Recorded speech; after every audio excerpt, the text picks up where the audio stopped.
Game week 4 was a rough one, with a score of 50 points resulting in a drop down to 2.6 million. There were lots of wildcards and free hits in play, so going without a chip proved to be a bigger gamble than I'd anticipated. In the end, it was a round where the favourite defensive picks all delivered. 10 teams kept clean sheets, including Arsenal, Newcastle and Liverpool, who were all heavily backed on free hits and wildcards. Returns from Richards and Pedro Porro weren't enough to keep pace.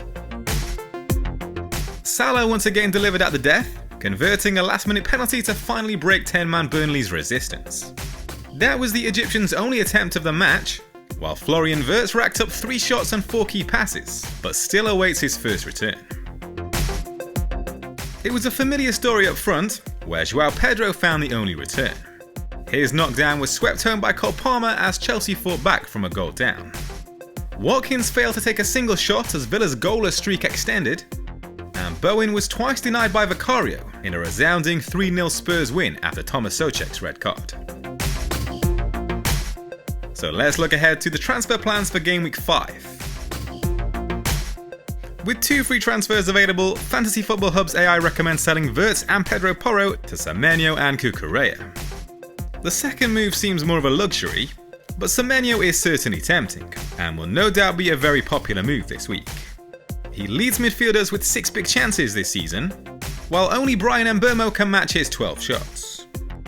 You can get personalised AI transfers for your FPL team with 50% off via the link in the description. But as much as I'd like to bring him in, my main focus is on getting Erling Haaland in for Game Week 6, and I'd also like to leave open a route to Cole Palmer alongside him. Chelsea's next 4 home matches include Brighton, Sunderland and Wolves, so the fit again talisman could factor into captaincy plans down the line. Essentially, the decision I need to make is whether I plan to wildcard in Game Week 8 or Game Week 13. Both of those weeks include some key fixture swings. If I'm aiming for Game Week 13, then it makes sense to bring Palmer in a little early, ahead of Chelsea's run from Game Week 9. That is the plan I'm leaning towards, so I'm looking to roll to 3 free transfers with a view to buying Haaland and Palmer in Game Week 6. But here's how the team is set to line up for Game Week 5. It's a tough call on which goalkeeper to play as Dubravka and Sells go head to head.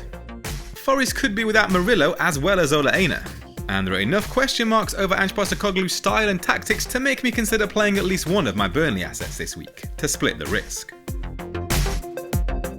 It's been a reasonable start for Pedro Porro, with an average of 5.3 points per game, but the Spaniard has been slightly overshadowed by Tottenham's centre-backs. Finishing has been the problem for Brighton, who've scored 4 goals from 10 big chances.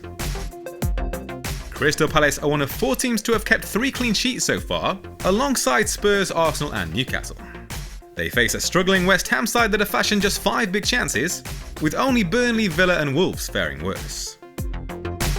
The Clarets have proven hard to break down at Turf Moor so far, conceding only once in 2 matches, which was from Salah's late penalty. So I'm considering a move to 4 at the back to field Maxime Esteve. That said, it's hard to evaluate Forest prospects under Ange after just 1 game in charge, and a trip to the Emirates at that. Nico Williams will stay in the side as a hedge since it's a tough game to call, and neither side have been prolific in attack. Only Villa and Wolves have produced fewer big chances and expected goals than Burnley.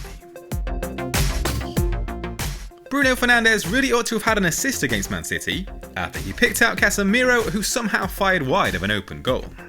Ruben Amorim continues to come under criticism for playing the United talisman in a deeper role, but he has still contributed a league best 14 key passes. Chelsea have kept just 2 clean sheets in their last 12 Premier League away matches. I'm resigned to selling Florian Wirtz next game week no matter what he does against Everton, but the German will get one final chance to make an impact.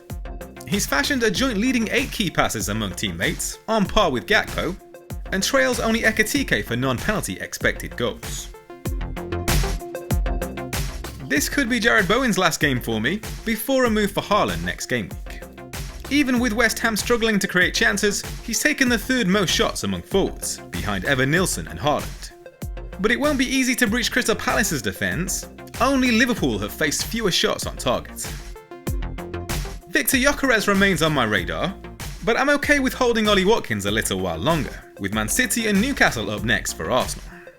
His team-leading tally of 8 shots from inside the box ranks joint 3rd among forwards. Aston Villa face a Sunderland side that have proven tough to break down so far. Just 4 teams have conceded fewer non-penalty expected goals. With returns in 3 consecutive game weeks, João Pedro trails only Haaland for points among forwards. The Brazilian's 5 goal involvements ranks joint top with Haaland and Semenyo. Things have once again turned quite sour for Man United, who've conceded 10 big chances now this season, with only Burnley, Forest and West Ham allowing more. As much as Mohamed Salah's performances have failed to pass the eye test, the Egyptian continues to find a way to deliver. He leads Liverpool players with 4 big chance involvements. Everton have suffered defeats in each of their last 4 trips to Anfield, conceding 7 goals without reply. This team comes in at 91% on Fantasy Football Hub's team rating tool. You can check out your own team's score for free via the link in the description. Sign up now to get 50% off and your money back if you don't win your mini league. T&Cs apply. Click the link below to take advantage.